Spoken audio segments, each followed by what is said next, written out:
Assalamualaikum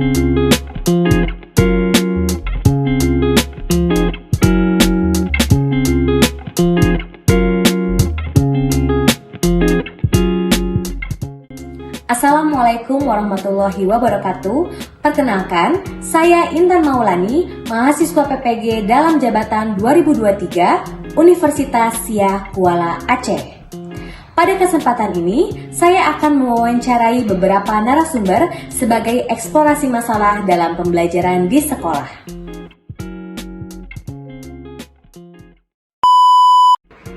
Assalamualaikum warahmatullahi wabarakatuh. Perkenalkan, saya Muhammad Ihsan Hakim. Saya Wakasih Kurikulum di SMP Laboratorium Percetakan UPI.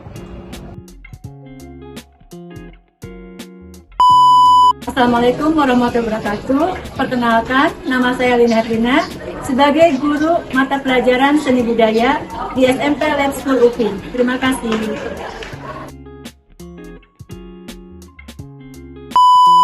Assalamualaikum warahmatullahi wabarakatuh. Perkenalkan, saya Desi Damayanti. Saat ini saya mengajar bahasa Indonesia dan mengemban tugas sebagai penanggung jawab literasi di SMP Lab School. Ya, Pak Ihsan, terima kasih atas waktunya dan kesempatannya. Saya akan wawancara untuk eksplorasi penyebab masalah. Kali ini pertanyaan pertama, menurut Bapak bagaimana motivasi belajar siswa di sekolah kita? Ibu, terkait motivasi ya. Memang kan kalau untuk motivasi itu untuk mengukurnya itu harus memerlukan alat ukur yang sesuai ya. Kita tidak bisa langsung menjudge motivasi siswanya bagaimana ya, seperti itu. Hanya dari data yang saya dapatkan dari rapor pendidikan, memang kan ada bagian-bagian tertentu yang memang menjadi faktor untuk motivasi belajar ya. Misalkan salah satunya kenyamanan. Nah, di sini di rapor pendidikan itu kenyamanan sekolahnya sudah dalam kategori baik. Nah, adapun motivasi belajar siswa itu mungkin kalau di kelas ya itu banyak dipengaruhi oleh beberapa faktor. Ini kan kompleks dan lebih, jadi mungkin saling terkait. Misalkan motivasi belajarnya bisa kan kalau siswa ya, misalkan kalau yang mempelajarinya kurang dimengerti, tidak ada dengan kehidupan sehari-hari, nah, mungkin itu juga sebagai salah satu faktor. Kemudian juga kadang kan ketika di pembelajaran siswa itu mungkin tidak punya kendali ya, maksud di sini tidak punya kendali. Siswa tersebut membuat pilihan pembelajarannya itu tidak punya pilihan karena pembelajaran itu aja gitu ya, pembelajaran itu aja, jadi tidak punya kendali. Mungkin siswa jadi motivasinya rendah. Kemudian juga dari gurunya juga mungkin kurang membangkitkan motivasi belajar siswa, kurang beragam juga gitu ya dalam penyampaian pembelajarannya. Kemudian bisa juga dilihat dari lingkungan yang ada di rumah. Di rumah mungkin menjalankan lingkungan seperti apa untuk belajar di sekolahnya. Nah, mungkin itu sangat berpengaruh prosesnya. Nah, adapun yang terakhir mungkin sekolahnya berada di mana, itu lingkungannya, itu lingkungan sekolahnya membuat siswa tersebut yang belajar. Pertanyaan yang kedua, saya sudah melakukan kajian literasi dari jurnal penelitian Bersinar ini tentang faktor-faktor yang mempengaruhi minat belajar siswa. Dalam hasil penelitiannya bahwa faktor yang mempengaruhi minat belajar siswa itu adalah sarana dan prasarana. Menurut Bapak itu bagaimana? Ya, untuk hasil penelitian itu tadi kan mengidentifikasi faktor sarana prasarana. Nah, itu juga kan menjadi salah satu faktor mempengaruhi dalam belajar. Nah, itu temuan tersebut dari siapa tadi itu?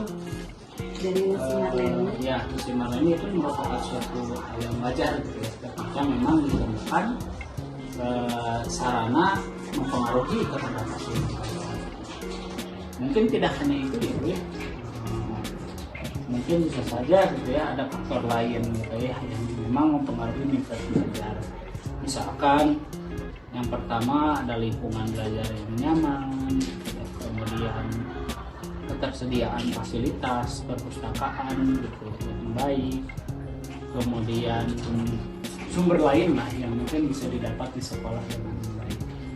Kemudian juga kan kalau di IPA misalkan ya atau TIK itu kan membutuhkan fasilitas laboratorium. Ketika memang laboratoriumnya tidak ada, ya itu juga sangat berpengaruh pada hasil belajar yang harusnya dipraktekkan.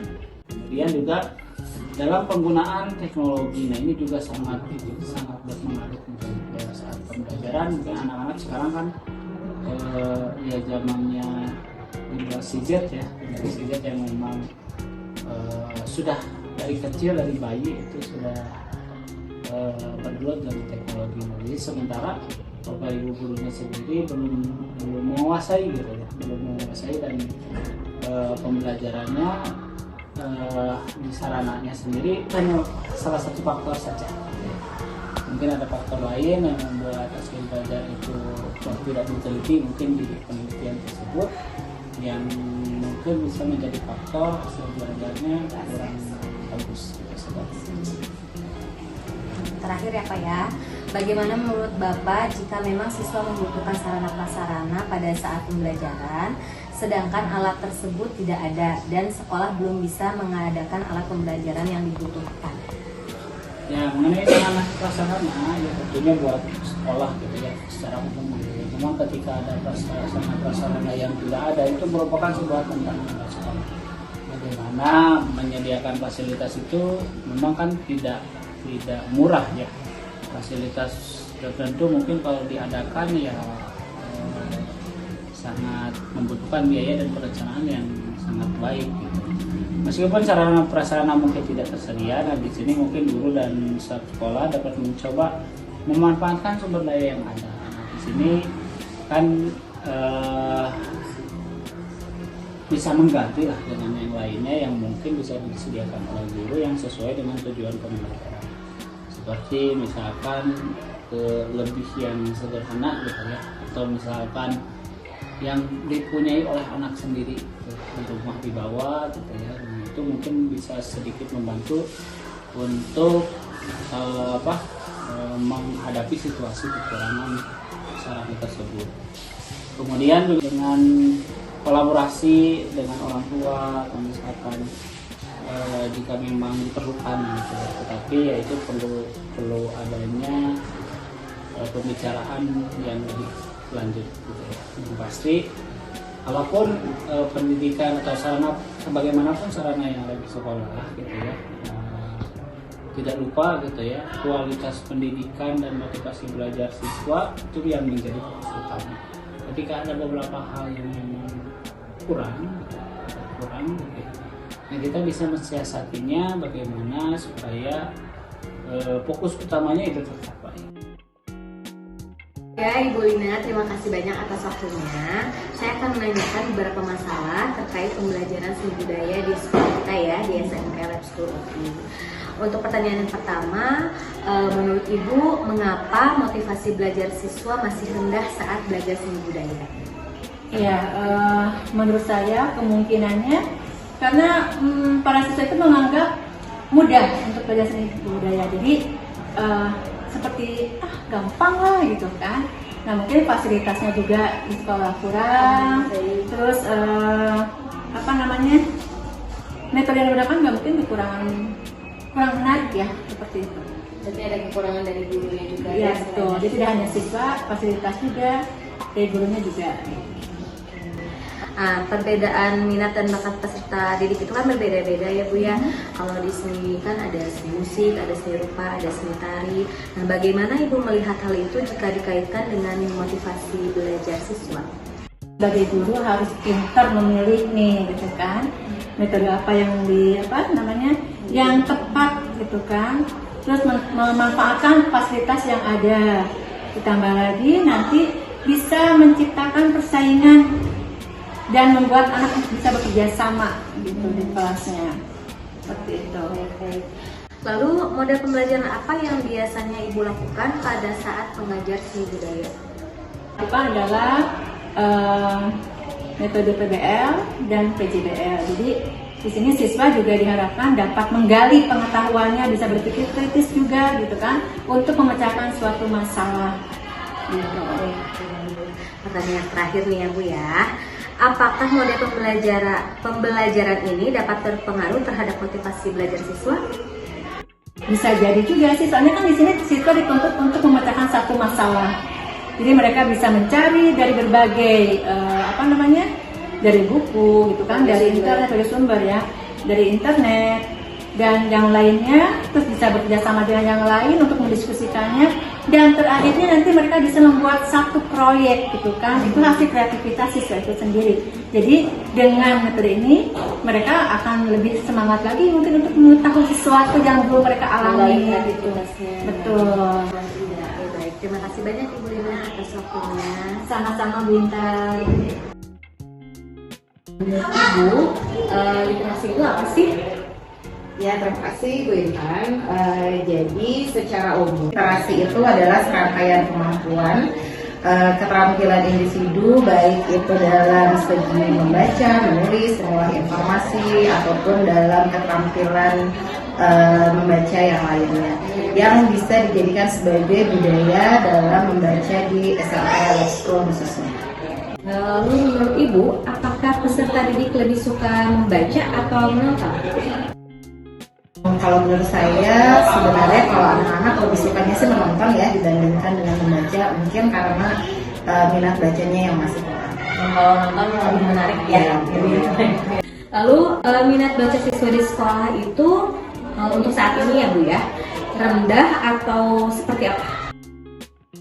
Kalau menurut saya, secara umum, saya sebagai penanggung jawab dalam kegiatan literasi khususnya, saya melihat sebenarnya anak-anak sekarang minat bacanya sudah semakin meningkat sih. Karena memang sekolah kami, sekolah kita di SMP Let's School ini mengadakan kegiatan yang secara rutin dilakukan, yaitu gerakan literasi sekolah. Sehingga anak terbiasa untuk melakukan kegiatan literasi seperti membaca ataupun menulis. Ngomong-ngomong tentang minat baca yang sangat rendah ya. Nah, kalau menurut Ibu, kenapa sih minat baca siswa itu bisa rendah? Ya, memang kalau untuk minat baca kan itu dipengaruhi oleh banyak sekali faktor ya. Salah satunya mungkin kebiasaan di rumah yang tidak dibiasakan oleh orang tuanya untuk membaca. Kemudian juga mungkin dari lingkungan yang tidak mendukung, misalnya di rumah tidak ada buku bacaan misalnya, ataupun di sekolah guru-guru tidak memberikan contoh, ataupun sarana dan prasarana yang kurang. Menurut Ibu, hal apa saja yang dapat merangsang keinginan siswa untuk membaca? Ya pastinya salah satunya adalah dengan cara membiasakan. Nah, seperti yang kita lakukan di sekolah, ada gerakan literasi sekolah, kita melakukan kegiatan literasi secara rutin setiap hari. Di jam 0 mereka boleh membaca, dan salah satu yang bisa merangsang mereka untuk senang membaca adalah mereka pertama harus membaca bacaan yang benar-benar mereka sukai gitu. Jadi jangan dipaksakan mereka untuk membaca bacaan yang terlalu berat misalnya, karena kan ini masih SMP, jadi ya sesuai dengan usianya. Kemudian juga selain itu juga bisa didukung oleh sekolah dengan memperkaya bahan bacaan, kemudian juga mungkin bisa membuat lingkungan perpustakaan yang lebih nyaman, lebih enak lah untuk dijadikan tempat membaca sejak kecil. Kemudian juga diciptakan lingkungan yang mendukung untuk kegiatan membaca, dan juga kalau perlu sih anak-anak buat jadwal gitu ya, buat jadwal secara rutin, baik itu kalau di sekolah kan sudah ada kegiatan literasi. Nah, nanti bisa juga diterapkan juga di rumah, kebiasaan membacanya terapkan di rumah. Jadi biasanya kita selalu mengatakan kalau membaca itu jangan hanya pas di jam literasi saja, tapi mereka bisa membaca dimanapun, kapan. Agar terbiasa.